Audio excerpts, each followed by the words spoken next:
All right, Josh Smith here at my studio, live from Flat 5. And today we're talking to one of my favorite people in the whole world and one of my favorite guitar players and musicians. Coming at us from the great state of Wisconsin, everybody, the legend that is Greg Koch. Man, dude, I'll tell my story about how I first heard you play. I think it was at Mars Music, maybe, in Florida for Fender, like a clinic. I don't want to speak out of turn. You might have had a fanny pack on. It's possible you were wearing a fanny pack before you got on stage. I don't think I would have had a fanny pack. I've been guilty of various fashion faux pas in the past, but I don't think a fanny pack is one of them. But please continue. You had a cool shirt tucked in. You had a necklace, I think, like a gold necklace. And yeah, the hair was stupendous. And you got up on stage and you did like a Fender spiel, and then you played, and man, I just remember thinking, this guy may be an alien. That was the thought that I had as a kid. And then I remember seeing you at NAMM over the years, and but then I think the first record I heard was maybe the one with Malford, as possible. Okay, yep. The first record I heard. And man, it was like, oh wait, this is that guy I saw do Fender Clinic, that motherfucker on guitar. Okay, good. He's a real musician and artist. He's not just, the Fender guy. Sure. And, man, your playing has just blown me away ever since, and I'm so glad that we're bros now, and it's always fun when we get together to play. So, dude, thank you for coming on and having this conversation. My pleasure. I'm a huge fan of yours, and it's definitely been cool getting to know you, and every time we get together and play, it's just like the unimind takes place, and people dig it as well. They sense it. They sense the camaraderie, the musical congress. And so we got to do more of that. We will. I think we have to do more of it. And I think you and I, even though we're from, slightly different generation, I think there's a lot of shared experience between the two of us and the things that we like, but also like how diverse that swath of things are that we like, but we don't let that mess up our love for like the things that are our favorite. We're not afraid to bring those things into our little world. I think we don't have all those walls that separate stuff, between the styles, but yet we still love just blues and jazz and rock and roll, Yeah, that's it. That's it in a nutshell. Yeah, I'm not afraid to blur the lines of idioms, that's for sure. I think, in the past, especially when I was younger, that was probably something that may have prohibited my artist side of my popularity, if you will, but it's certainly something that helped me in all my other things that actually helped me make a living when I was, a young guy with young kids and needed to pay the bills. Well, all that stuff came in mighty handy when Fender came calling and Hal Leonard came calling and all that kind of stuff. So, it's definitely, it's just one of those things where now I'm to the age of, once you get past 50, you're your ability to give a shit about much kind of let's just say you prioritize what you give a shit about, and now I just kind of play whatever I want. And as to your point, it's like it's all of that stuff mixed in, but at the end of the day, it's like, I'm a blues rock kind of with a little bit of jazz and country in there, fella. Yeah, exactly. And we're not afraid to let our influences. What's funny is, coming from in the world that we're in, I would say we're some of the more, without tooting our own horns, whatever, we're some of the more diverse guitar players in our world.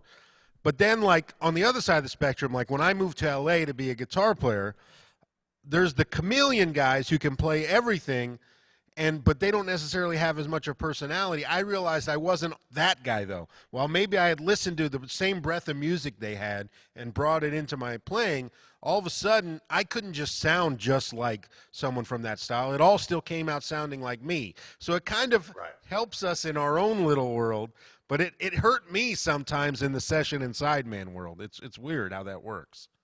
I understand. Yeah, it's just the great struggle, the balance of this, that, and the next thing. And, when I was younger, I guess it would bother me a little bit more. I would get very bothered by, he's just a blues guy. I am not. Or if somebody goes, that's not blues enough. It is too. Dude, you literally just summed up the last 30 years of my life. It's either he's just a fucking blues guy or that's not really blues, Right. Oh, God. Oh, man. All right. So for the people who don't know Gregory Cockery, Who put the guitar in your hand the first time? How did it just become part of your life? Well, I wanted to play guitar from a very young age. I can remember as far back as third grade when music lessons were offered in grade school. I really wanted to play guitar, but like cello was available, right? So I played cello. It wasn't until I was around 12 when a friend of my sister's had a El Degas gut string acoustic guitar that I was allowed to just procure. And I remember the guy across the street tuned it up for me.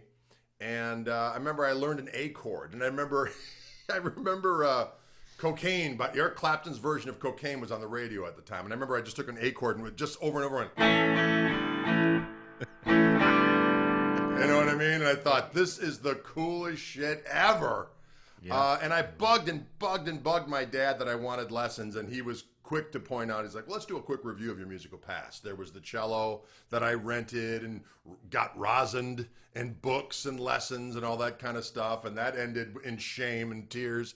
And then a few years later, when band came around, I played percussion kit and bells kits or whatever, and that ended kind of similarly. So he was not up for it, but he had a client of his who was a guitar player, actually played in a society band around town, the Steve Swedish Orchestra. And this guy, Harry Bauer was his name. He played a little bit of mandolin, a little bit of guitar, a little bass, a little banjo, and then I think he was a plumber by day, right?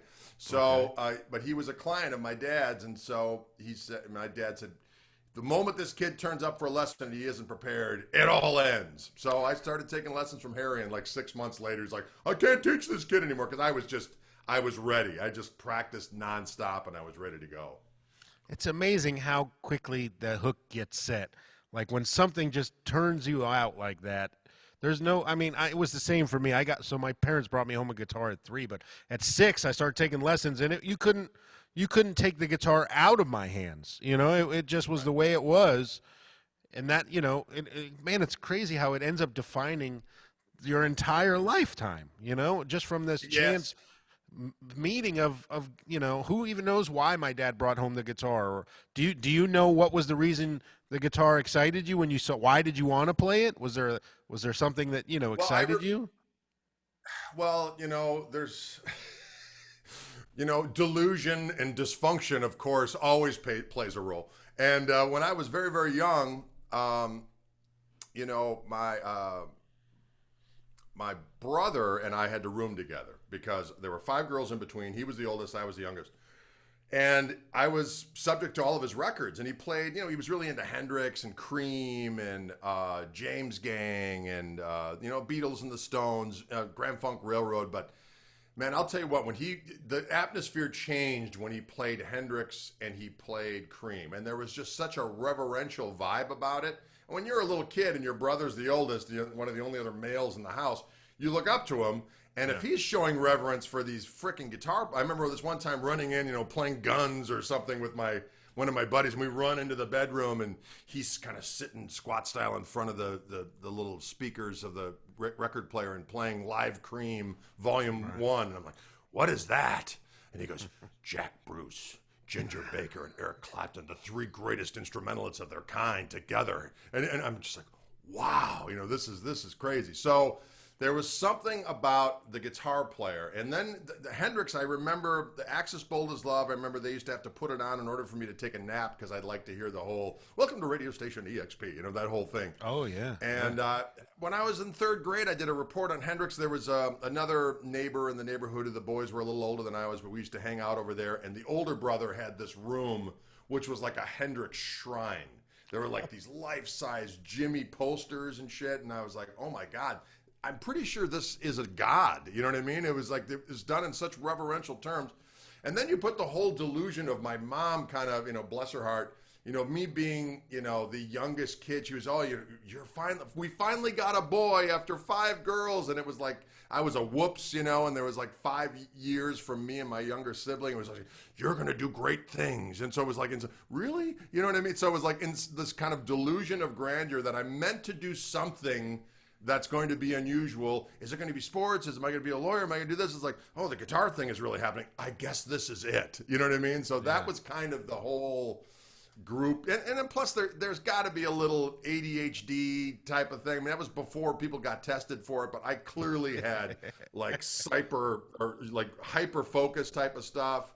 And when I got to be a teenager, around 12, 13, it's like I could not concentrate on my schoolwork anymore. It's like my attention was so, but I could concentrate on the guitar. And so that's where I put all my eggs in that basket, and all my hopes of doing so. I mean, I got by academically, but certainly before that, there were, my dad was a lawyer. There was definitely, I'm going to follow in that kind of footsteps. And it became clear from like 12, 13, 14, it's like, no.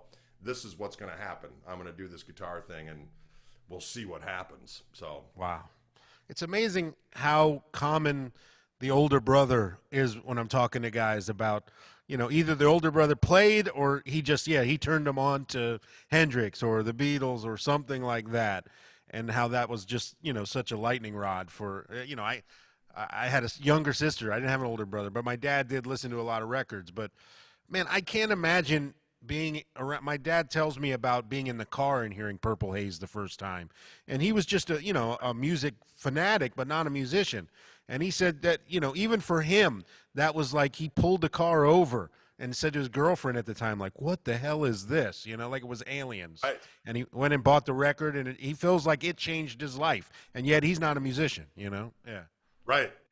Well, there was just Hendrix, there was just something so paranormal about it all. I mean, even if you get past the, obviously the world is all about, hyping things up and marketing and all that kind of stuff. But even after all these years, you listen to what Hendrix did, and it's like, sorry, there's something at play there that is a little beyond the normal. You know what I mean? Mm-hmm. I don't know what was all going on. Maybe it was just the acid that kind of tapped into some. I don't know. But back then as well, I mean, because it was very anti-establishment. I mean, your parents, a little different for you, but my dad, they were in the World War II generation. So It's like, they listened to big band stuff. Maybe as they got older, they bought a Trini Lopez record.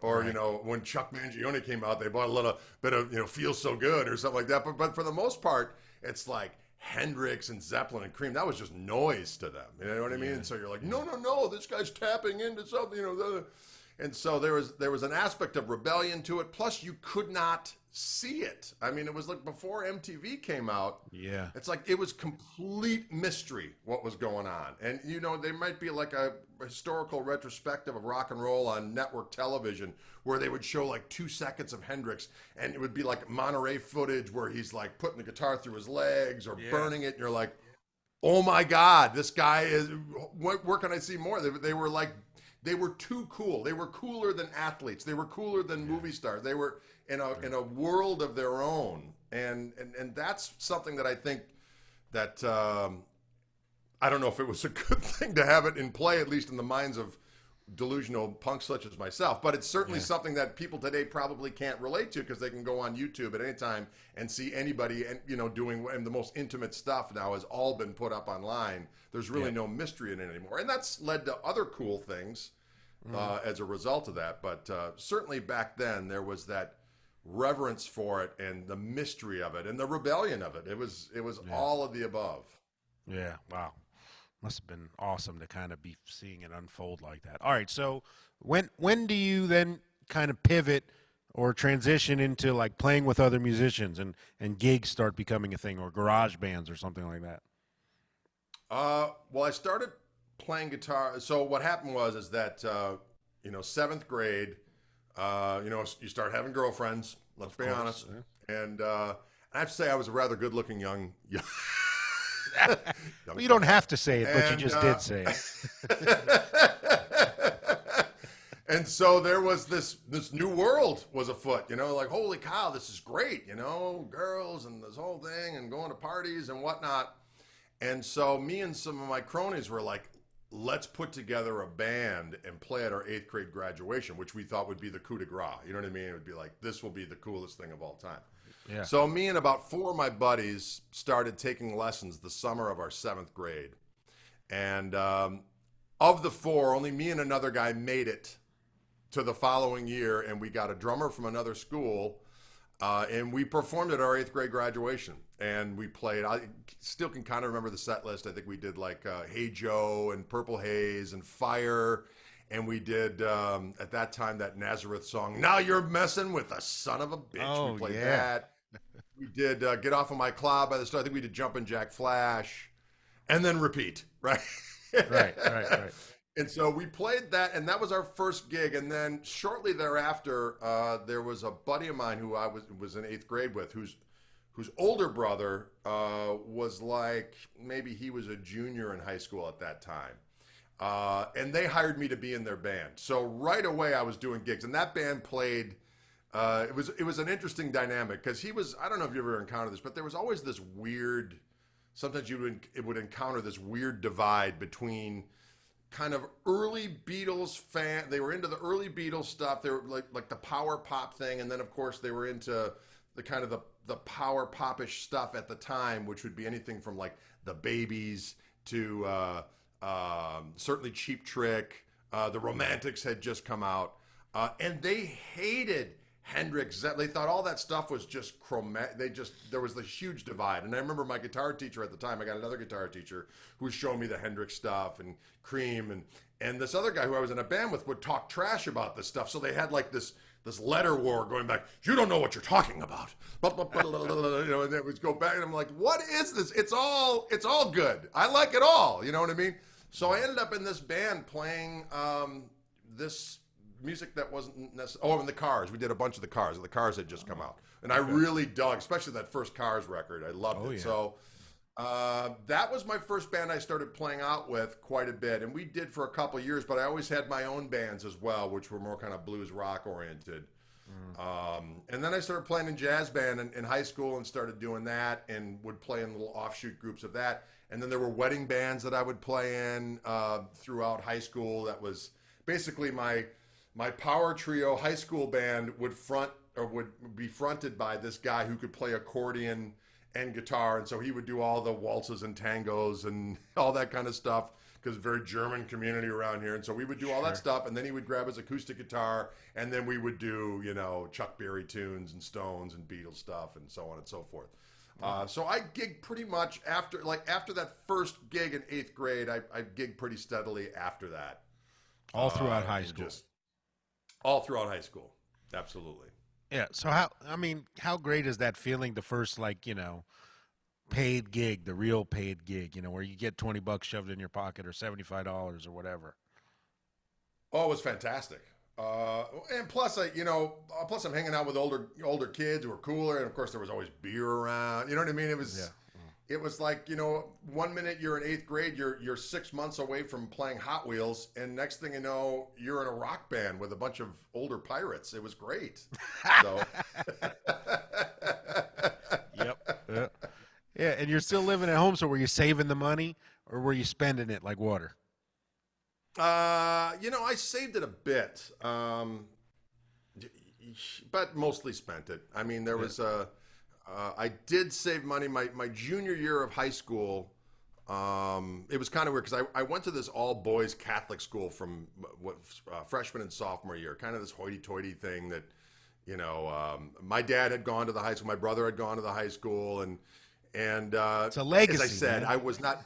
Yeah, and I was not exactly academically motivated at this point in time. So I was screwing up at this high school. And so I ended up, and I did not get along with the band director, who, if he uttered the things that he uttered back then, he would have been fired immediately. But he would say all of this, he was one of these just total anti-rock and roll guys. And what was so funny back then is that rock and roll, to someone who was more of kind of a jazz purist of sort, would be anything from Devo to Yes. It's all rock and roll. I hate it all. You know what I mean? Yeah. And so I did not get along. And he just kind of, blackballed me and from being in the jazz band, even though I was in the jazz band. And it was kind of horrid. And then I go to this public school to get out of their junior and senior year. And this guy treated me like a king from the get-go. So I heard how I played and would have songs that would feature me. And he said, well, if you like this, you should check this out.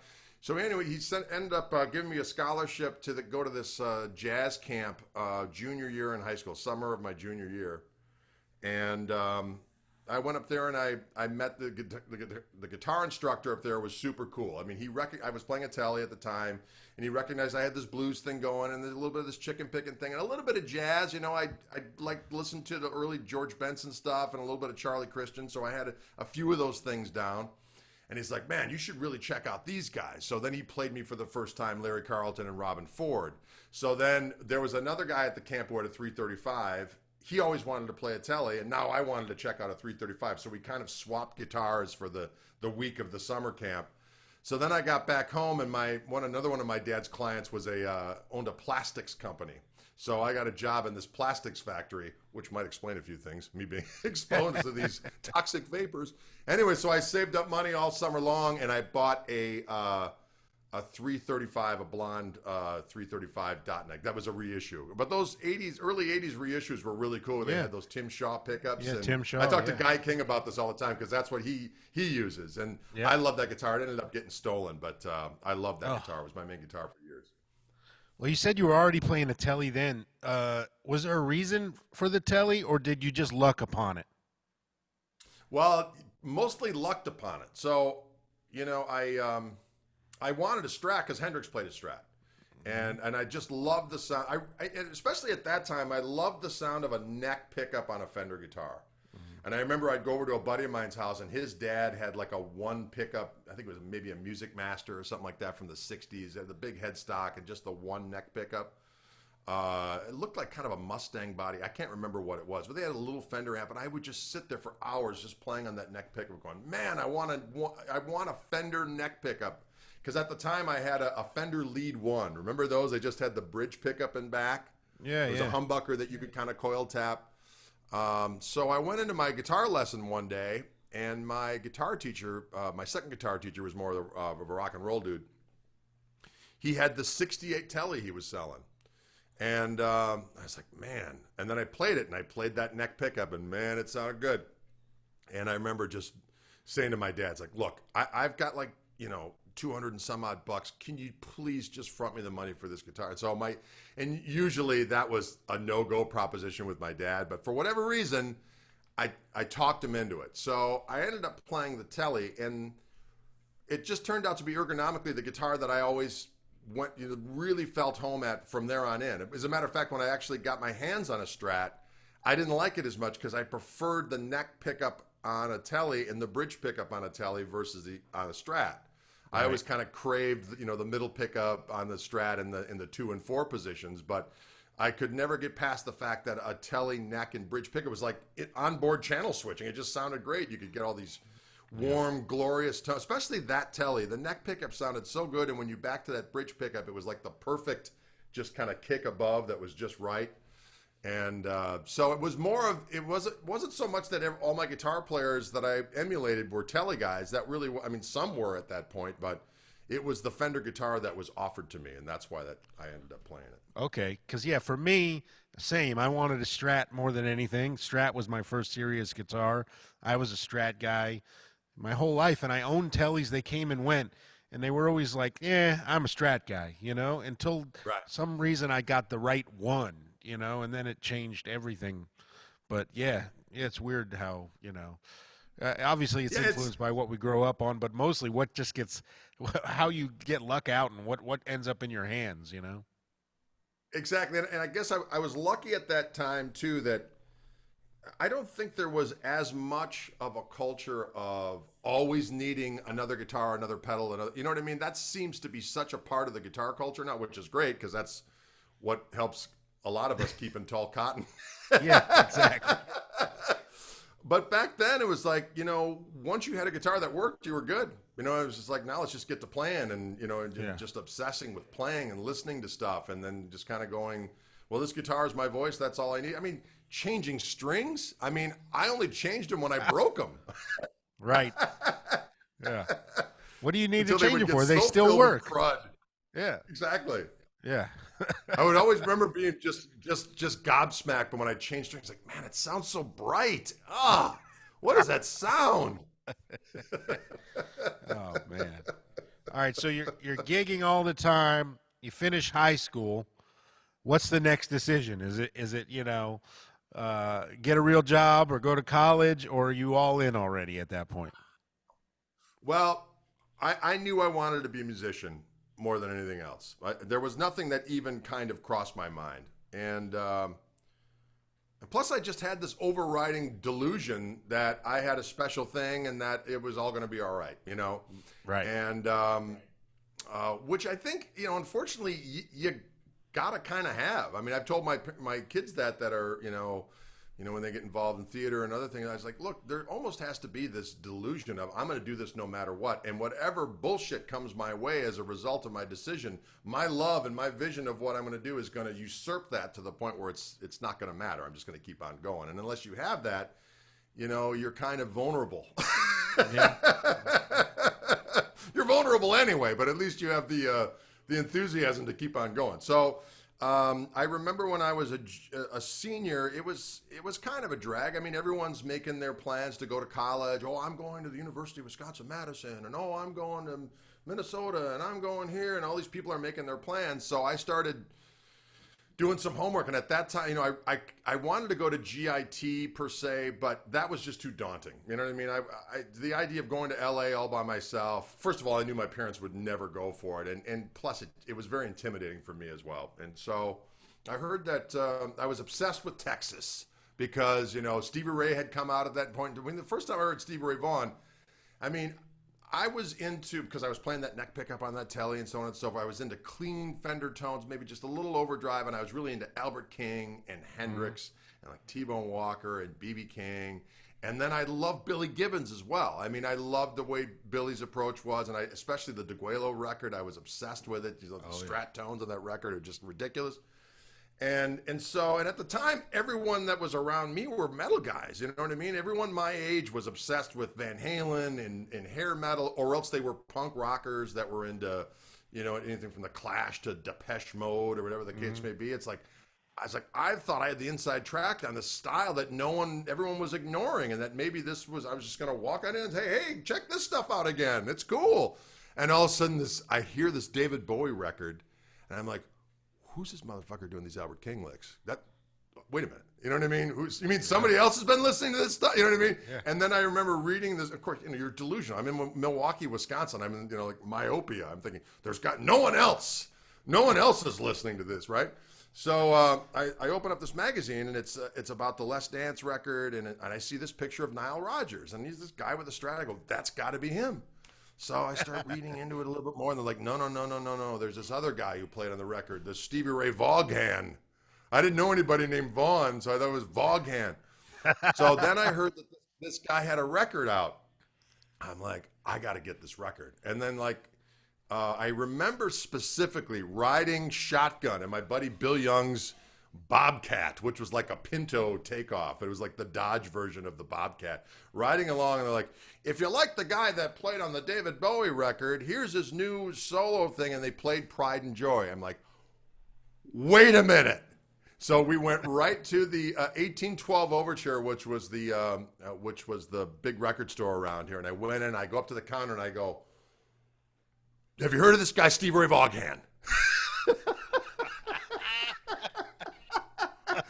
Yeah, it's back there. And they had 2 copies of Texas Flood. And I remember I got the copy, and we went over to my buddy Bill Young's house, and his parents weren't home. And so we were having some beers listening to this thing. And my brain is blown because all my favorite Hendrixisms that I thought were like the stuff that everyone was just kind of glossing over. And then, like, you know, he'd do that, you know, BBC version of like Driving South and all that kind of clean Hendrix stuff that you would hear him do like on the live versions of Red House, and just, you know, and then of course his versions of Little Wing where he'd play. And all of a sudden I'm listening to this record, like, this guy has cherry picked all the best shit, and that tone is ridiculous, and he sings great. I hate him, but I love him. You know what I mean? So I remember I went home, and even I'm buzzed on a Saturday afternoon, and I forced my parents to listen to the record. I go, this is what I want to do. And they're like, great. By the way, you're buzzed and you're in high school. You know what I mean? It was not. Oh my God, dude! But how great! I mean, you'll never forget the way you told the story, sitting shotgun. You can't ever forget that moment. And it's like people now don't have that moment. You know, it's like, oh, I just look at Spotify on my phone, you know, my son will never own a record in his entire life. And it's like, I can remember going to buy, I remember someone giving me, I had heard Stevie on the radio, but I was 10 when he passed away. So I never saw him. There was no YouTube. And someone gave me a VHS bootleg of Live at the El Macambo before it was a real release. I had that before any record. So then I went to the store, and the only one they had in stock was Couldn't Stand the Weather. So I thought that was his first album. So that's what I bought, you know. But it's like, I'll never forget either of those moments, you know, getting that VHS and seeing what he really looked like when he played for the first time, and then buying that record, you know, and hearing Scuttlebutton come on. Like, what the fuck? Oh, my God. Yeah, and I can't, you know, I feel like guys are missing out on that experience. Like, dude, when someone first told me about Danny Gatton, it was the same. I got a cassette tape with Danny Gatton randoms. Same here. All over a cassette. So the first thing I did was go down to Specs Music and flip through the catalog and make them order me whatever they could find of Danny Gatton. And it took weeks and weeks for these tapes to come in, you know? Yeah. Oh, I remember I had the same experience with Danny. I got a tape, and well, there was I think it was about junior year in high school. So for me, that would have been 1983. And Rockabilly was really big. And that was fun because the Stray Cats were a bona fide huge band. And Brian Setzer played cool shit. And, you know, and the Thunderbirds were kind of, you know, coming on. And of course, Stevie Ray was out. And there was an article in Guitar Player magazine, and Brian Setzer was on the front. And it was kind of like the heroes of rockabilly nowadays that maybe not everybody heard of. And there was, you know, Sleepy LaBeef was in there, and I can't remember everybody, but I know Danny Gatton was in there. And it was that picture of him with his telly with the beer bottle like this, with his hair kind of greased back like a greaser, you know, and he's like this. And I remember reading that article. I'm like, man, I bet I'd really dig this guy. But that was as far as it went. And then like a year later, I was playing in a band with this guy. I think it was it might have been a year after high school. I got hooked up with this guy who was in a local band called the Booze Brothers, which was this massive band that was a Blues Brothers tribute band, but they had their own thing, and they would just pack every festival around here. And the guy's name was Tommy Milkowski, but he went by Tommy Milwaukee. And we played his band. It was we did like all rockabilly stuff and you know, Dave Edmunds and Nick Lowe stuff and like old rockabilly stuff as well. And one day we were rehearsing in his basement, and his brother Bill Milkowski was in town. And Bill Milkowski is the guy that, you know, wrote the Jaco Pastorius book and writes for Downbeat and all this kind of stuff. Wrote for Guitar World, I guess, for a while. And he was upstairs, and he was listening to us play downstairs. And he comes downstairs and he looks at me. He goes, man, he goes, the way you play, do you listen to Danny Gatton at all? And I go, well, no, I've heard of him, but I've never heard him. And he's like, oh, he goes, you know, the way you're playing, you dig him. And I'm like, okay, cool. So he sent me a cassette tape. On one side, it was Redneck Jazz, and the other side, it was Unfinished Business. Oh. And that was my entree. And I was like, and I wore that shit out. And it was bizarre to me because I was really into Albert Lee. And around that time, Albert Lee had put out two really cool instrumental records, Gag But Not Bound and Speechless. And and I really loved those records. And then I because I found out about Albert Lee through Clapton. He was on that Clapton record, and that's how I heard about it. And that's kind of what led me down that lane of playing. And when I first heard Danny, it was like there was a lot of reverb going on. It was like the guitar sound was a little bit more gnarly. So it wasn't as like, it was different from Albert. It was more like over the top, and I dug it, but it wasn't like I sat down and thought I got to learn everything.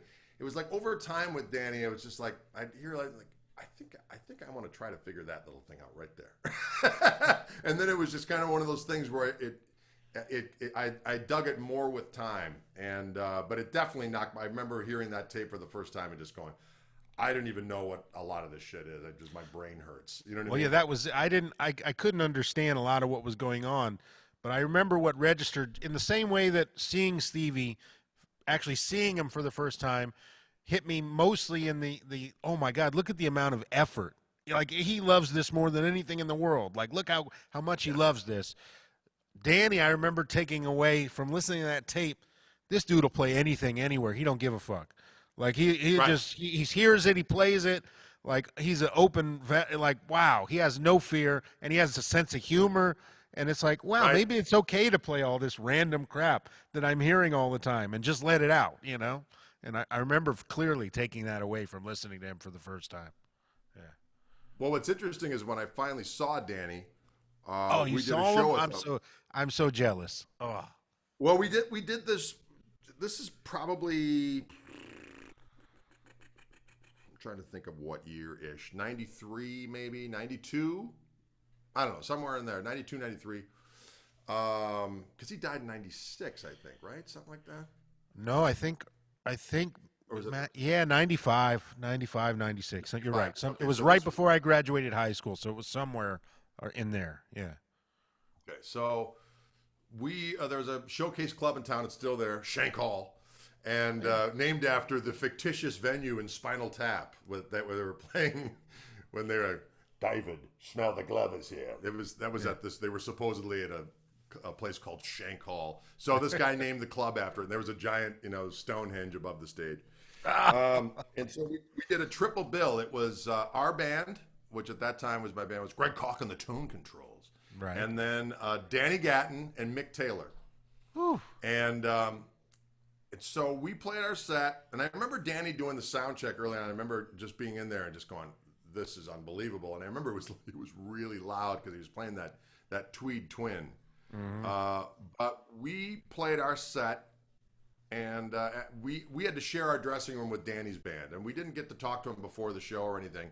But after we got done with our set and we're going in the dressing room, they're all in there hanging out, and Danny's sitting there against the wall playing his guitar, and he looks up, he goes, "You the guitar player?" I'm like, "Yeah." He's like, "Man, that was great." And he comes over, and it's like he was one of those guys that made you feel like you were like best friends the moment you met him. And we just started shooting the shit, talking about guitars, talking about this and the next thing. I had my legal pad where I had my set list written down. And he's like, "Hey, man," he took a marker and he wrote down, he goes, Danny Gatton, his address and his phone number. He goes, "Call me anytime." And he was just like the coolest guy ever. And then I watched the show. And what got me more than, because at that time we had done shows with a lot of different, Steve Morris Band to David Lindley to, I can't even remember all the people, but like any guitar-oriented show that would come through town at that point in time, we'd end up opening up for him. And I remember seeing Danny and thinking, not only is this arguably, the toppest tier of musicality in terms of guitar playing that I've seen, but it was entertaining as fuck. It was great. I mean, he understood how to entertain a crowd with instrumental music. There was humor, as you mentioned, but he just understood. There were great grooves. The arrangements were cool. It was exciting. It was just, he got it. There was just no question about it. It was definitely not one of those things where it was just kind of like, a sausage fest where people are kind of sitting around like this. It was like, man, this is fun as shit, and the guy's blowing my mind. Yeah. Wow, man, I wanted so badly to see him play, and he never came down to Florida between the time that I got turned on and before he passed away. It's like he never came down to where I lived, so I always just wished I had that chance. Well, what was interesting is that, we kept in touch on the phone, and then we were actually going to do a tour with him. He was going to do a Midwestern tour, and I talked to him on the phone, and I was like, "Is it okay if we open up for you?" Which, of course, now at my age, I know what that call is like to receive. You know what I mean? Yeah. And but he was really cool. He's like, "Hey, I think that would be a really good idea." He goes, "Call my agent. Their name is so and so. Here's the phone number. I told them you were going to call them up, and they'll set up the whole thing." Wow. And I'm like, "Really?" So I called up this, and "Oh yeah, Danny told us all about you. Here are the dates. This is what we're planning on doing, and everything's yet to be solidified. It's all kind of up in the air, but you're definitely dialed in." And then shortly thereafter, he canceled the tour, and then not shortly thereafter, not too much after that, he ended up committing suicide. So it was horrific. But I always remember that as being, he didn't need to say that, didn't need to do it, and he did it. And it could have easily just been no. Or call them, and they would have said no, sorry, and they would have blown me up. But he was a really good dude, and it's a doggone shame. But he was just, he's just a fantastic musician. Obviously, I think still, I like all the records, the redneck jazz stuff with Buddy Emmons. All that stuff is killer. Mm-hmm. I love the record he did with Joey DiFrancesco. There's great tunes on there. Relentless, yeah. And I love yeah, it all, it's a man. dog. And so, honestly, Cruising Deuces I still put on all the time. It's probably my like favorite. Just like if I had to turn somebody on to Danny Gatton, I would play him Cruising Deuces normally. Yeah, that's a great I love record, no all that doubt stuff. about it. Yeah.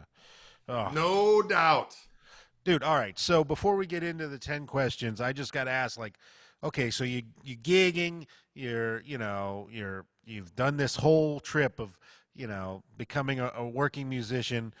Um, Now that you've arrived at like this new, path that you're on, maven of social media, darling of the gear world, basically guitar superstar.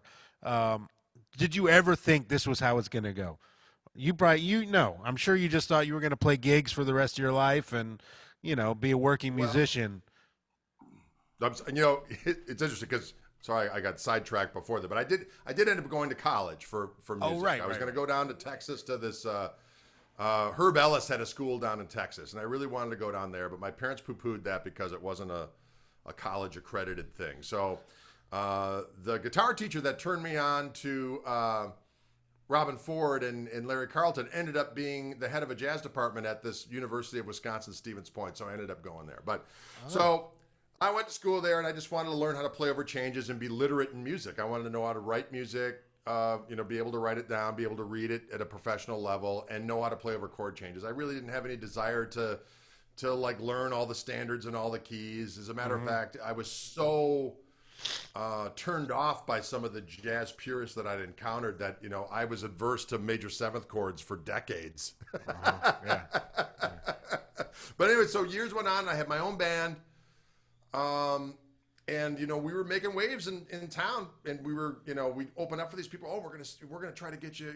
There was enough buzz going on that I thought, well, we're gonna make it. I don't know what I thought made it meant, but I thought it meant we're going to be able to make records, making our music, and tour around and gradually build this thing to the point where, people know about us all over the place, and it's going to be great, and so on and so forth. Because the band was solid. I mean, the drummer had a really excellent voice, and I sang and was passable, and we had a bass player had a great harmony voice, and we wrote this music that was kind of an infusion of all the stuff that we talked about that we love, but there was this vocal element. There were hooks. It was definitely accessible music, but because it wasn't really categorically feasible, it wasn't blues, it wasn't rock, it was all of these things, and plus we weren't as evidenced by some of the pictures I've been posting on social media. It's not like we were a no-brainer visual. Right. I looked at the time. I love the Allman Brothers, and to me, they were just cool as shit. And they went on stage with a T-shirt and long hair and a ponytail, Yeah. and that's all you needed because they were so badass. It didn't matter. That was our mentality. It was like we had long hair because we didn't have to work a straight job, and but we didn't care if we wore T-shirts and dad jeans. That was like fuck. Who gives a shit, Right. But then it got to the point where I was like, man, gigging all the time, there's not that much dough. At one point when you're working at the Hot Shot guitar store during the day and gigging out 6 nights a week, it's pretty doggone cool when you're 25 years old. But all of a sudden you start knocking on the door at 30 and you're married and you got a kid and another one on the way. It's like, this ain't so cool anymore. So, and then when I stopped drinking, that was another huge thing because a lot of complacency when you're able to just party on the gig. You know what I mean? It's like, after I stopped drinking, I'd go into a place and I'm like, what the fuck am I doing in this place? And realizing the only reason why you were playing these same old places over and over again is because they'd pay you a stipend and then you could party. All the places I played at, there was people I'd like to party with and certain things we'd party with, substances and beverages and so on and so forth. So then it got to the point where it's like, whatever I thought was going to happen in terms of making it, I was like, man, it could never happen. I better be just lucky to get what I could get. So I started doing some session stuff, and I got hooked up with Fender at that point in time. And they saw me playing a club. I was working at this music store during the day. The local rep came in with one of the higher ups who'd been with Fender since the 60s. And he heard me playing. He's like, are you in a band? I'm like, yeah, I'm playing this band. My real band's playing this weekend, but I got this offshoot band that I play with tonight was the drummer from the Dave Mason Band and the former musical director of the Everly Brothers, these two older dudes, and then the two younger guys, the bass player and myself. And so he came down to that show and he stayed all night and he said, "Hey, we should really do something with you. Would you be into doing clinics? Would you, we should get you written up in Fender Frontline magazine." I'm like, "Fuck, that'd be awesome. Let's do it." So then the very next night we were playing at that same club, now with my band that did mostly original tunes or original interpretations of the shit I was into. And this guy Jack Schwartz came out again with the local rep, and he saw the band. We had like 10 tapes. We had these double tape decks, and we had a DAT player. So every weekend when we were going to do gigs, we would, we'd go to Kinko's and we'd print out the cassette, artwork, and we'd cut them out with an X-Acto knife. And then we would, dub these tapes, and then we would handwrite with like a funky pen, Greg Koch and the tone controls, and put it in these things. And so we'd have like 10 or a dozen of these tapes at gigs. And he's like, "I'll buy them all." So then he bought all these tapes, Jack Schwartz, and he started passing them around to all these people at Fender. So then I was like, well, maybe this could be my thing. I mean, I knew that Fender had done a lot for Danny Gatton. Not that I was comparing myself to Danny Gatton, but I thought, well, as far as like promoting a guitar guy, this could be a pretty awesome vehicle. And but where it ended up not being the greatest foisting of my artistry to the mainstream, I found that I had this ability to do the clinics in a way that was entertaining. I showed some techniques. I had fun doing it, and they sold shit. So that was kind of my foray into, okay, now I got to be a grown-up and, be a contributor to the family in a way that's significant, more than significant of playing in clubs and, the random session here and there. And plus I didn't, like auditioning for a band and being gone for 6 months at a time wasn't quite in the cards either. So it turned out that this other way of making a living started to happen, and it was like Fender first, and then it was the Hal Leonard thing where they approached me. It's like, "How would you like to rewrite the Hal Leonard guitar method with our, the original author, and kind of update it?" And we'd be into doing whatever else you're into as far as techniques and other books, and we'll kind of make you our guy, and you'll go out and clinic it. So that all started happening, and so it became a way. And then I got the deal with Steve Vai, and that was more of my instrumental stuff. That. And that was what it was, but I just kind of went with the stuff that kind of was available to me. You know what I mean? And as this internet stuff kind of came to the fore, the Wildwood thing was really the thing that kind of made all of this social media stuff for me, a very viable way to get my music out there and, of course, get paid. Yeah, and that was total by accident. I had done a clinic with Tom Breckline and with Roscoe Beck. We were doing these trio Fender gigs, and we did one for Wildwood out in Colorado. And Steve, the owner, and his wife had us over to their house, and we had a nice dinner and whatnotery. And about a year and a half later, I get a call from the Fender rep, Jeff Vaughan, out in that area, and he's like, "Hey, remember Wildwood? Remember Steve?" I'm like, yeah.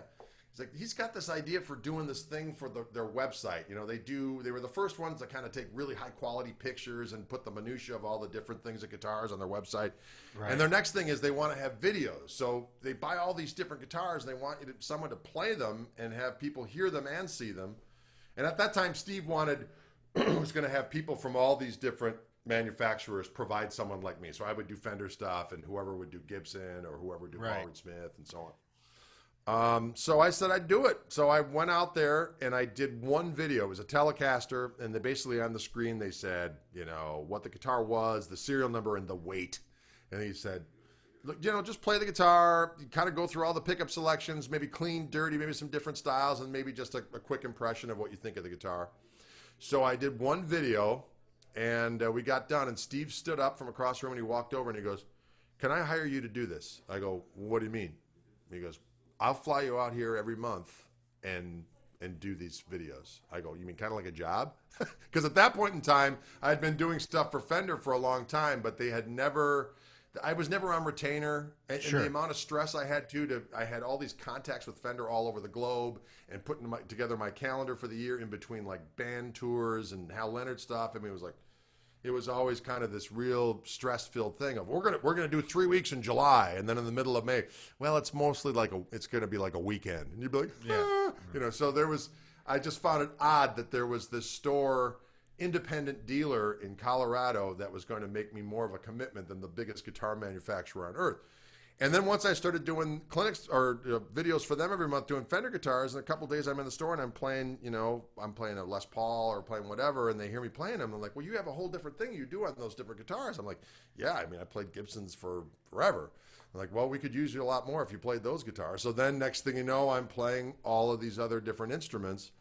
And the videos there's literally thousands of those videos. And so they're going online and all these different people have seen. I mean, it's amazing to me the people that have seen these damn videos. And so I say that from the Fender thing to the Helen, all that stuff was great. You know, Stevie, whatever, all the different things for the different guitar magazines were all cool, and I'm grateful they all happened. But they all pale in comparison to having done those Wildwood videos. Because I'm mostly playing my own tunes. You know, and I'm mostly, you know, and I could be myself and just they let the humor thing. I could say whatever. I could say and play whatever I want within reason. Yeah, right. and that's what really kind of made everything kind of happen for me. So it's and again, I never would have seen that coming. You know what I mean? How could you have? Yeah, there's no way like you we could were have talking seen about that. the other day. It's like, you know, you do all this stuff with your own music and you're trying to do this, that, and the next thing, but you realize that there's certain aspects of what you do that just resonate with people that you never really thought of. And then you just got to go, okay, that's cool too. Yeah, it's very interesting. Very interesting, you know, gauging what you perceive as the best thing you can give to the audience, which would be your music, of course, and what the thing the audience actually wants from you the most. They don't always line up. Exactly. Or another thing I've noticed, I don't know if you've had the same experience, but, you know, you put together an original piece of music and you've orchestrated it, you've worked on the structure of the song and getting the performance just right, and you record it, and it's like, oh yeah, that's great. And then you record some one-off thing where it's like an afterthought in the studio. Hey, this guy, let's just do a shuffle. You know what I mean? You do that, and that's the thing. You know what I mean? Yep. It's crazy. But as I said, you know, whatever works. Whatever keeps me playing guitar every day and not doing anything else is kind of okay with me. Exactly. I'm with you 150%. Also, I didn't realize it was Jack Schwartz that kind of got the ball rolling for you. He's just the nicest dude. He was so kind to me as a kid. He was directly responsible for me being in Fender Frontline the first time I was ever in there. And he came to see me play when I would come to Arizona. He'd bring his son to the show. He was just such a wonderful dude. Yeah. He's a champion. He's a really good dude. Yeah. All right, let's get into our 10 questions. All right, sounds good. All right. Number one, when you started playing, you kind of answered this already with Cocaine, but the song, what was the first thing that you learned that when you figured it out, it was like, oh my God, I'll never go back. This is the greatest thing of all time. It seems like that was it. Well, that was one of them.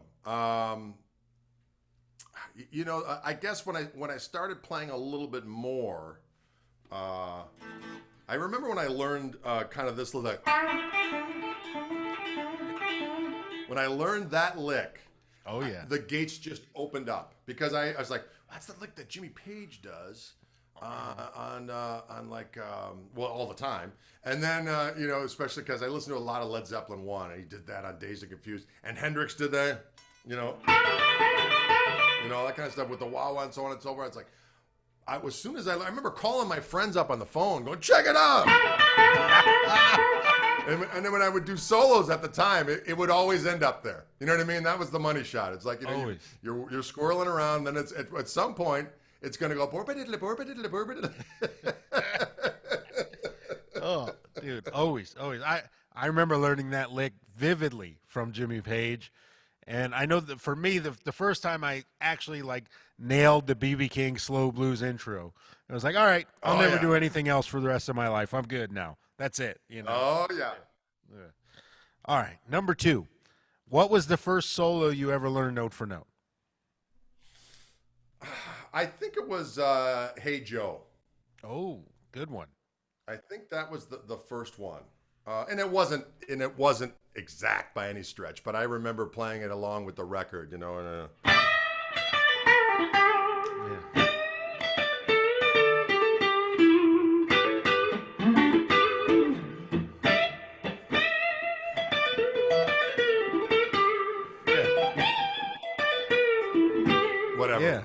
day, but I remember learning that back in the day because after I got done with my first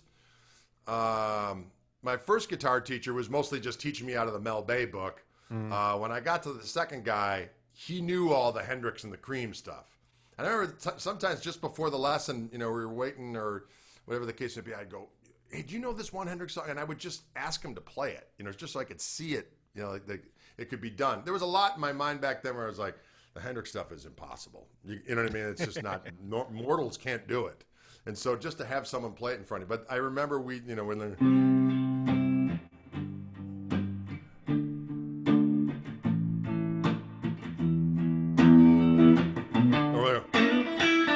Remember learning that, be like, oh, and then you're like, that whole thing. Yeah, Hey Joe, I think was the one where I remember.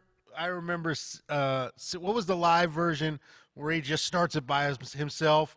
And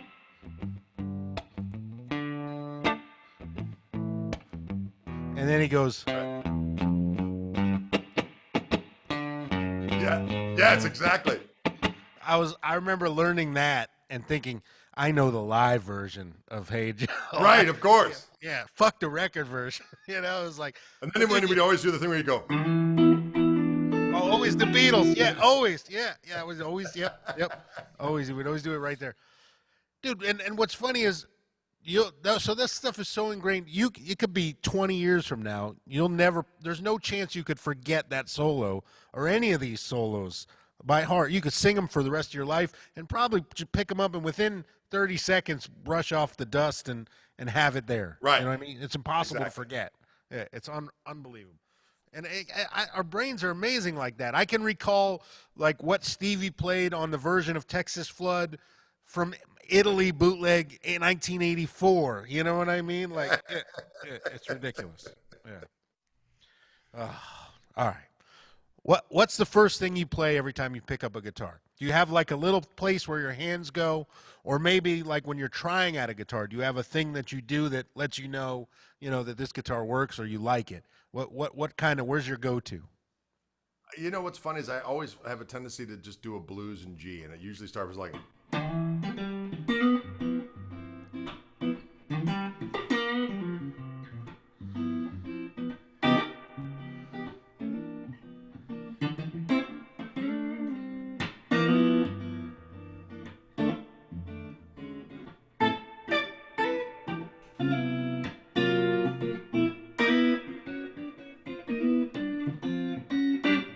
I'll just kind of go from there. I just kind of do a blues in G. It just seems to be where I always start off every morning. I sit down and just, and it's always with that something like some kind of little, some little pickup. Yeah. It's crazy.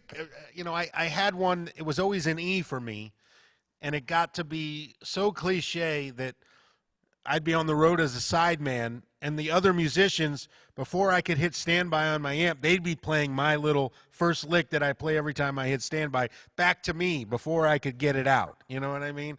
So I had to change, So now mine is in G too. Every time I pick up a guitar, I play just like some random.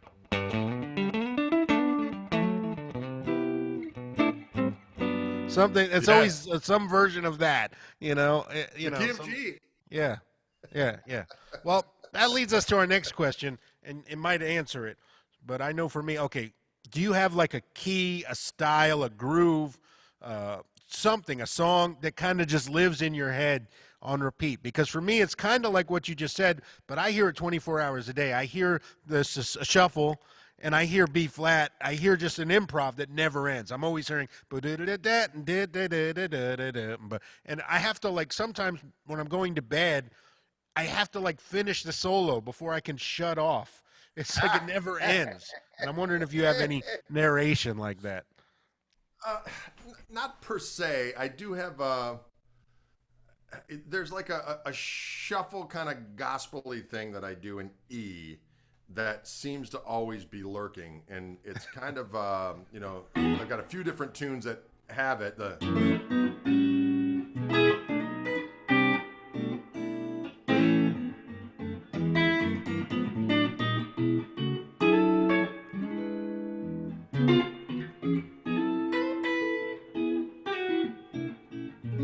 All of his tendency to do that.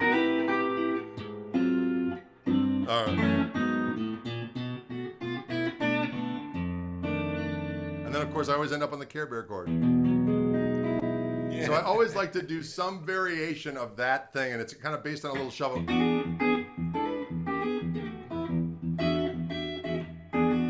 Oh.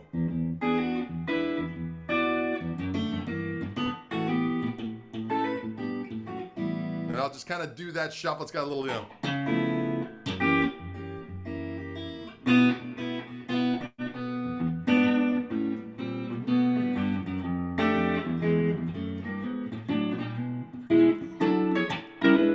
All that kind of shit. Yeah, so yeah. It's kind of like gospel-y shuffle in E of some sort is what it's always on repeat. There's worse things that you. Oh, dude, it's because they're the great. I mean, how can you? It just something feels so special about that. I could sit here and literally just do this, and it's like there's nothing like that feel. You know, I hear it 24 hours a day. Well, what's funny for me is that when I was in high school, there was no one that I hung out with that was into blues stuff. I mean, I could get buddies of mine that maybe were into Zeppelin and Hendrix, and you know, a guitar player across the street buddy of mine was into some of the blues stuff I was into. But there was no one there was no older figure like other siblings that were like the blues guys that knew about stuff. So I didn't know that the shuffle, what happened on the drums, right? So I knew that whatever the guys that I was playing with were doing was not right.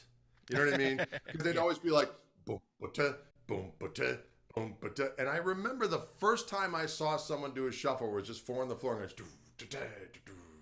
I was like, oh my God.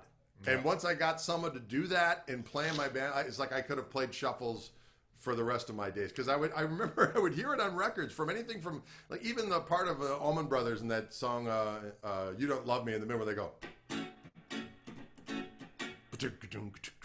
even that kind of the Charleston shuffle they like to call it. Yeah, there was something going on with the snare drum. There, you know, all that real, you know, pockety root stuff on drums was something. But I remember when I first got a guy to do a shuffle, it was like the seas parted.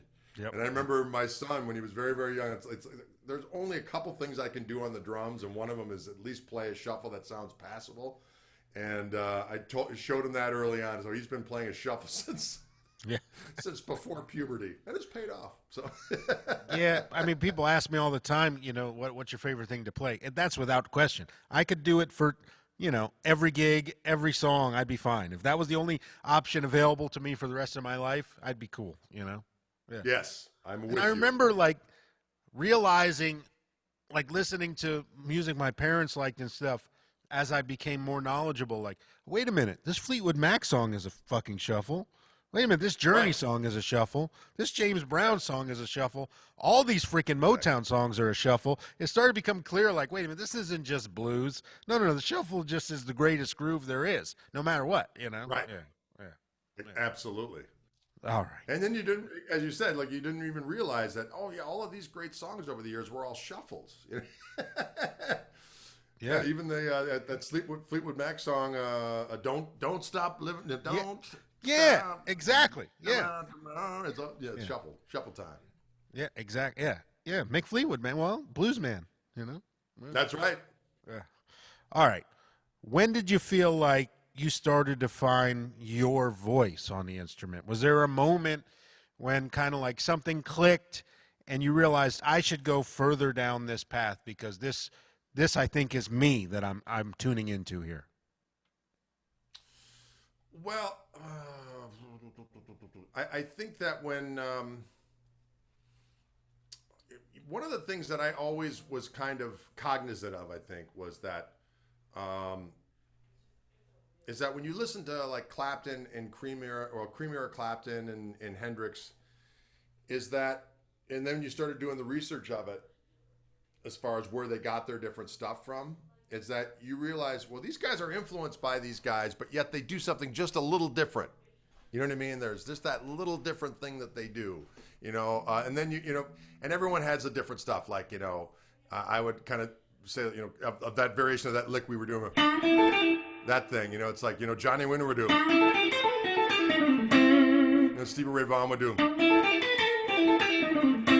And Clapton would go. Whatever the case may be. So everyone had the same stuff in their wheelhouse, but they just changed it a little bit. And I would take something from somebody and I would try to twist it around as much as I could early on. I remember, you would ask me back in the day what would have been my lick. My favorite thing was to be on the neck pick and go. You get that, that. I love that raking neck pickup thing on a Fender guitar. And so I would start doing stuff like that I thought, well, that's my more signature stuff that I do. That's my little group of things that's a variation of the stuff of the guys I listen to.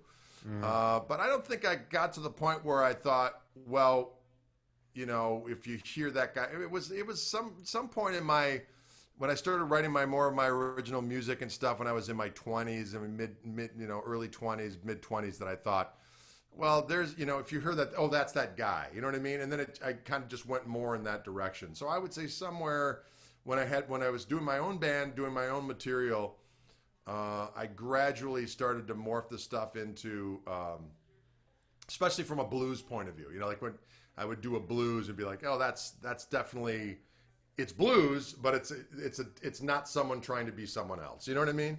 Yeah. And I mean, that's, an important step always along the way, I guess, of finding our shit, especially in blues. It's like when it becomes okay to just be yourself and not just, be Albert King or Stevie or Otis Rush or whatever. And that's hard, man. It's hard to shut that off. And we all know there's a large percentage of guys who don't shut that off ever. You know what? It's interesting, though, is that I do see it, and I'm very enthused about it. I know you play this way, and I try to play this way as well. And, I saw a really cool, just random video with J.D. Simo the other day playing. Is that there does seem to be a group of people who are influenced by roots music that play in a conversational style. You know what I mean? That what they're about to play is influenced by what they just played, and it's part of a conversation instead of just blitzkrieging licks. You know what I mean? There does seem to be, that enthuses me. You know what I mean? When I'll see something or be like, yeah, that's building and you can tell right away. It's like, no, that's it's building. It's reacting. It's alive. You know what I mean? Man, I saw a video when I was a kid of B.B. King with a guitar player that will go nameless as the other side of this equation. But a more like, a white dude. Was it the Barry Finnerty? No, but I know that one too. And BB's BB, but the other guy just gets up there and goes, "Here comes your solo. Go, da da da," and he goes.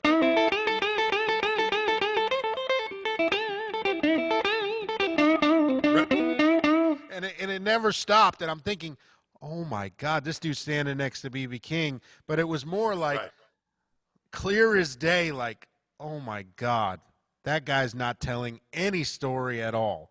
And I was probably 13 or something, but it registered like, I cannot let that happen to me. Start to tell a story.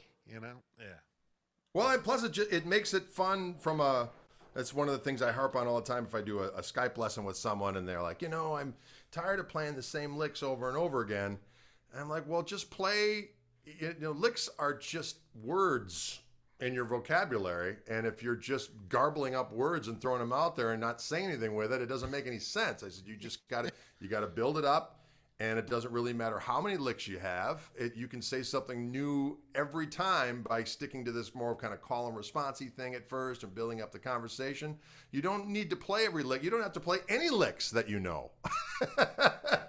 You know what I mean? And that's one of the things I think it's hard for a lot of folks because they build up. They think it's to collect these stunts of which they want to get in a 12 or 24 bar scenario, and it's like you don't have to play any of that stuff you don't want to. If it happens, cool. But if not, just build the conversation, and that takes that whole. You know what I'm talking about. You know what I'm talking about. Don't play licks. Play music. Play a Yes. It's like watching that video where Jay Graydon talks about that peg solo, and he says, besides how interesting it is, the most interesting thing about it is he doesn't play a single lick in the entire solo. It's so random and improv that there's not a cliche throughout the entire solo.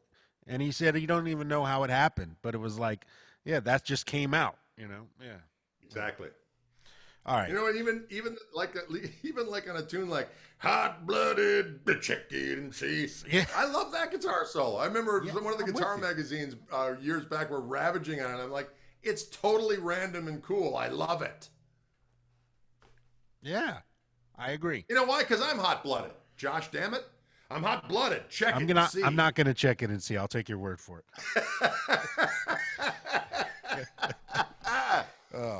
Woo! All right.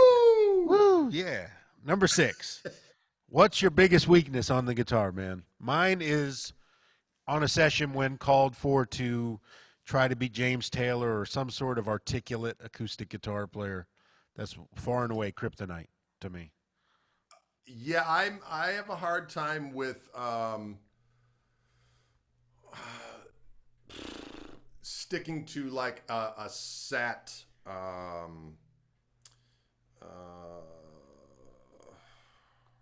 arrangement, not arrangement, but like if I have to play, I mean, I can play parts, but I want to be able to play parts my way. You know what I mean? And if you want me to play exactly what's written on the page from beginning to end, I can do it, but that's not my forte. So that's where my with the weakness with the band is I find that I really have to check myself is when I'm playing over changes that really require playing over changes.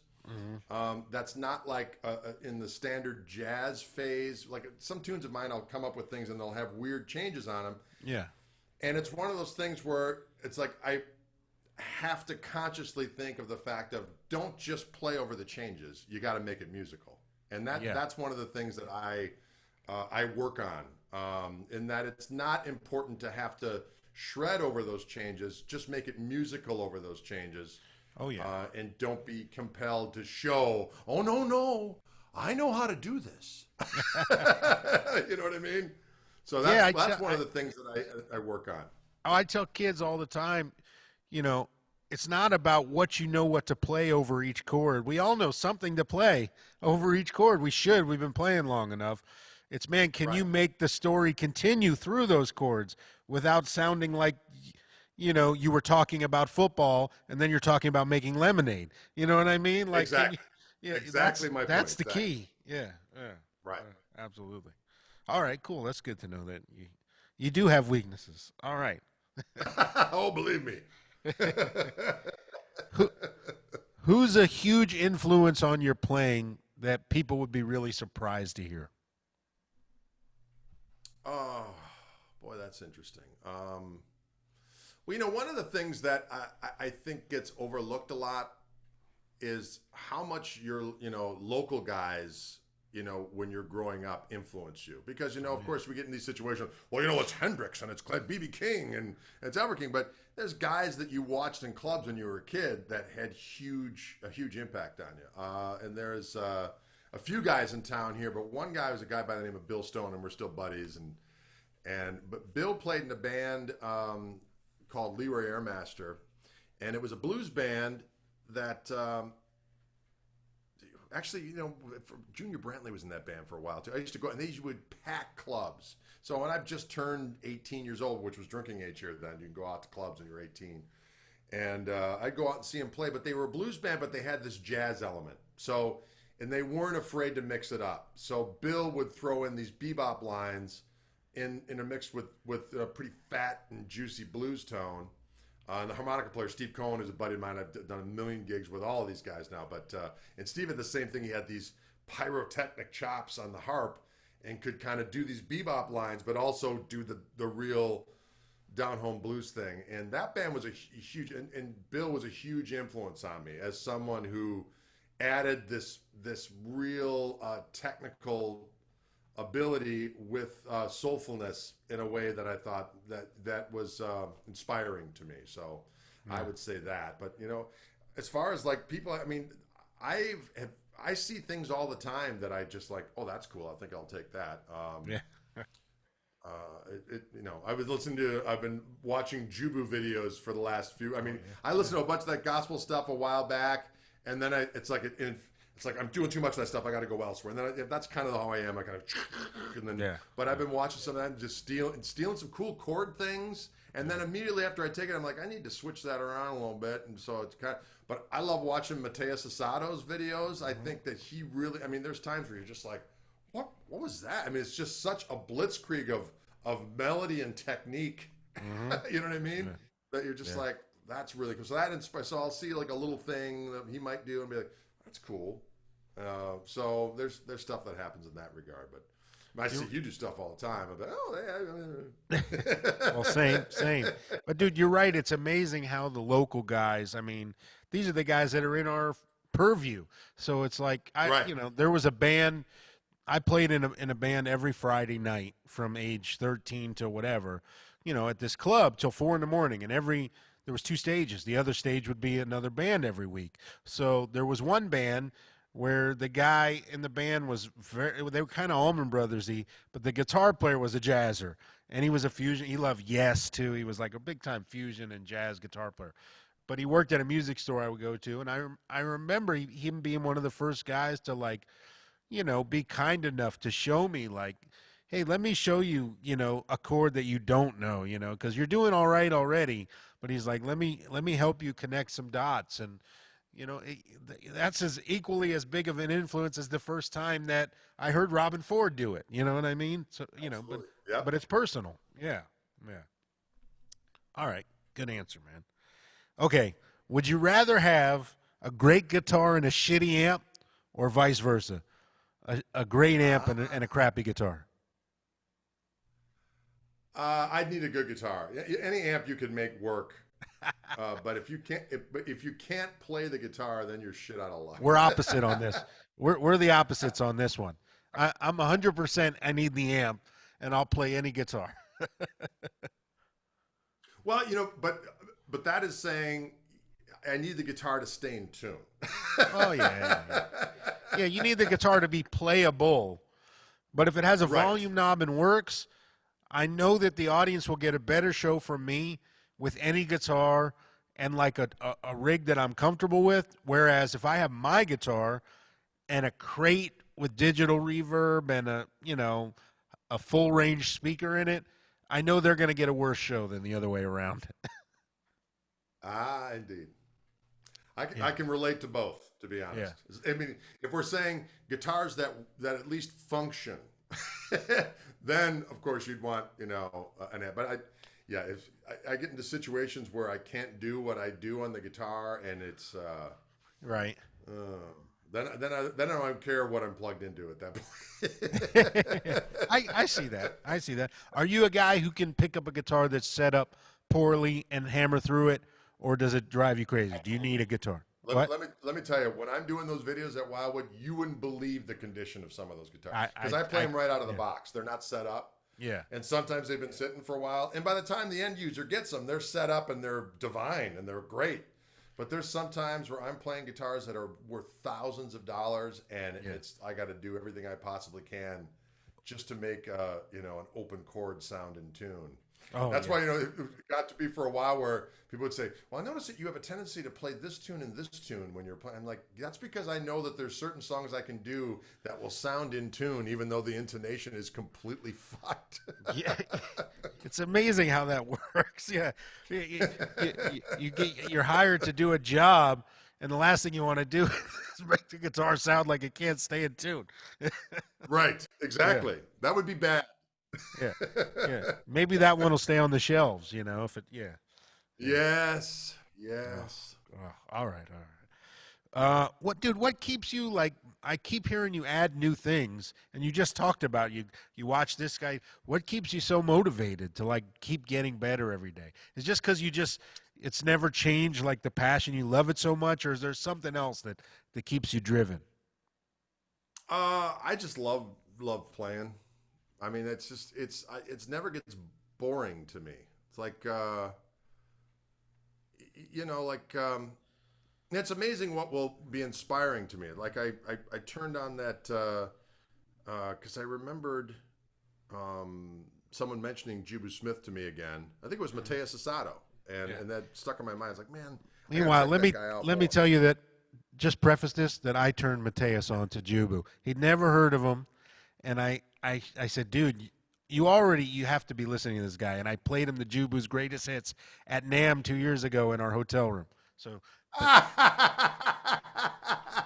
well, thank you. Yes. So I just turned on a video of him doing Thrill Is Gone at some club in St. Louis. That video is ridiculous. And I was like, I'll take that. And that to me is, then you get excited about stuff, because it's like when you listen to that style of playing, it's so different from any of the shit we grew up listening to. You know what I mean? Oh, so different. Yeah. And it's just inspiring. It's like, I'm going to check that out and throw that in and see what happens. And so that's a lot of fun. But that's kind of it for me. It's like I'm always trying to refine and keep it interesting for me, because I know that if I'm constantly learning stuff and then when I'm doing these guitar things, demos or playing my own stuff or just doing a live stream, whatever the case may be, then my enthusiasm will hopefully transfer to the individual watching. So I'm always just, there's just little things. I'm more or less kind of trying to refine stuff as I get older. It's like most of the stuff I have a tendency to listen to is pretty simple. I like simple stuff. I appreciate complexity, and I like to engage in complexity every now and again, but I would say the vast majority of stuff I like to listen to is groovy and is relatively simple. Yeah. And so what I'm trying to do is reviewing a lot of my past. I mean, one of the things that the quarantine thing has done is that, it's made me kind of look past it. Like, man, I got all these records. There's a lot of tunes I never played live because I just recorded them for a record, and kind of looking back at that stuff and saying, well, how would I do that now? And what would I do different? And so I'm finding these nuggets of things where I'm maybe, refining them now in retrospect, and trying to just, as I said, refine my voice as an instrumentalist and as a band leader. And now that I kind of have a template with my son on drums and with Toby, that I think is really kind of the perfect vehicle for what I do in a lot of ways. Yeah. That's inspiring as well, and trying to figure out how do I take some of the best of the stuff that I've done in the past that maybe didn't get, the proper, not notice, but maybe I didn't work them as much as I could have done in the past. Now that's got a whole new life in this different format. So I'm trying to add some of these newer techniques and refinements to some of that stuff. And so Nice. I just never get bored doing it. And if I'm around, I'm sure you're the same way. If I get a chance where I'm playing guitar and maybe get the looper out, or what, it could be something weird as like getting a phaser pedal. I got my phaser pedal out and I was like, I was born anew. Yeah, next thing you know, you lose an hour. It just absolutely. Hours just melt away. So, I'm very grateful for the fact that love of just playing is just always, it's the most fun thing that I do. I don't really have, I'm sure you're the same. I don't have hobbies, I don't bowl. Right. I don't play darts. I used to play pool, but I don't have any. I like to hang out with my fam and eat and play guitar. Yeah, pretty much. I do. That's it for me, and watch sports while I eat. But that's it, pretty much. Yeah. There it is. Oh, and for anybody who doesn't know Jubu Smith, you need to go look him up, because he's a legend. So if this was a new name to you, go find it. Here's a little Jubu story. So when I moved to L.A., I knew nothing about that world, but I'd obviously heard his guitar playing on tons of R&B songs over the year. It's because he's a legendary session guitar player. So anyways, the first blues jam I go to in LA is at this place, Cozy's in the Valley, which doesn't exist anymore. And Jubu's in there, and we end up playing together, maybe on my first thing ever. And he was so nice to me, and we end up talking and becoming friends. And he's like, he tells me now he always appreciated that I treated him, like he knew what he was talking about in the blues, because in his world, they weren't into blues. So, and he wanted to be, accepted in the blues world. But anyways, flash forward a few years, we're friends. and I almost kind of knew he was Jubu, but it didn't all like, click. I get the gig with Raphael Sadiq, and the music Raphael's playing at the time is more Motown and Stax, which is right up my alley. But of course, he comes from Tony, and Jubu played on all those records. So I had to learn all Jubu's parts. And I remember calling him and being like, "You motherfucker!" Like, I'm learning your parts, but it was another world of just a kind of guitar I'd never learned or studied, and it was, it was just inspiring stuff. He's a bad motherfucker. Oh man, just crazy. Yeah. Crazy, tasty, but yet wild stuff.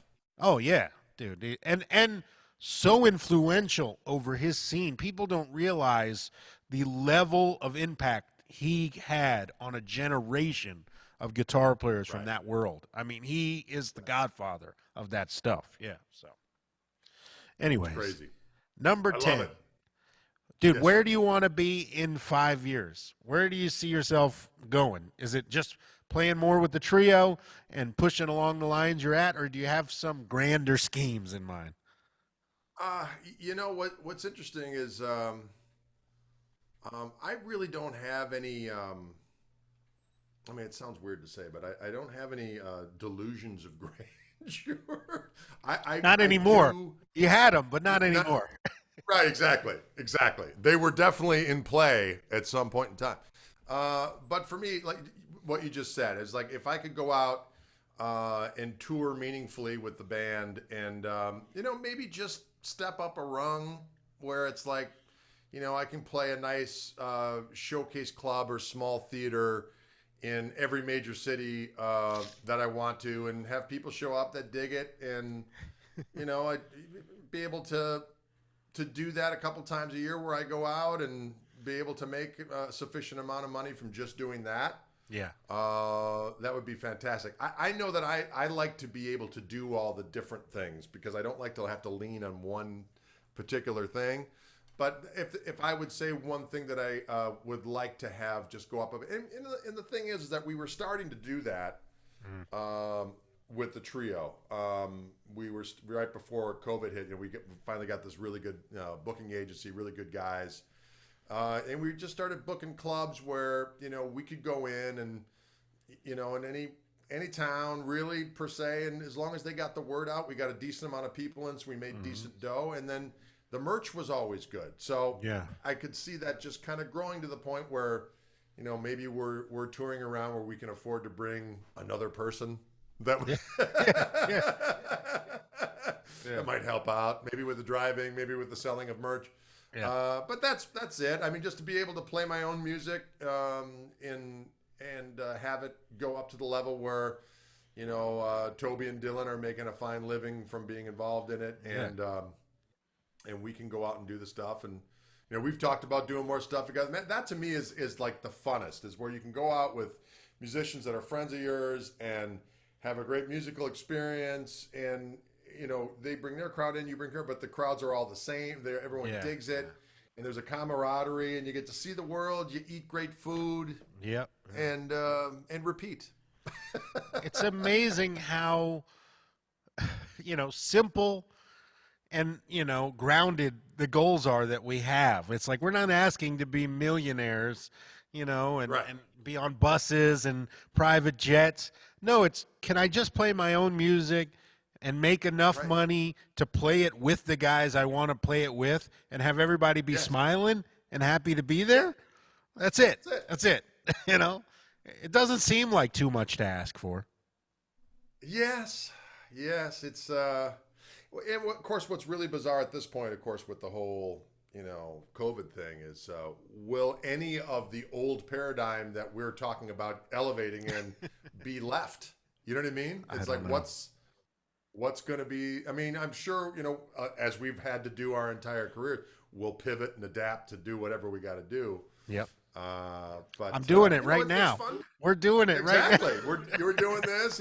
We were talking the other day about the whole YouTube thing and how, we've got these videos that are on all these different YouTube channels that have hundreds of thousands, collectively millions of views, but our own own YouTube pages we've kind of let neglect, and then you realize the amount of money that people are making from the YouTube videos. You're like, well, we should probably get that going a little bit. Yes. Yeah. So thank you for helping me create my world domination. I quite appreciate it. My pleasure. And dude, thank you for doing this. For the members, we're gonna do another video called Turn 2. If you've seen any of these yet, which you haven't because I'm new to this, but we're gonna teach 2 licks. But Greg, man, you are truly a great friend and a hero, and I just want to thank you for this conversation. Hopefully people get something out of it. I don't really give a shit. I enjoyed the conversation, and thank you. Well, thanks for having me. I really appreciate it. You're a magnificent guitar beast and a good buddy. Right back at you, man. All right, hang on.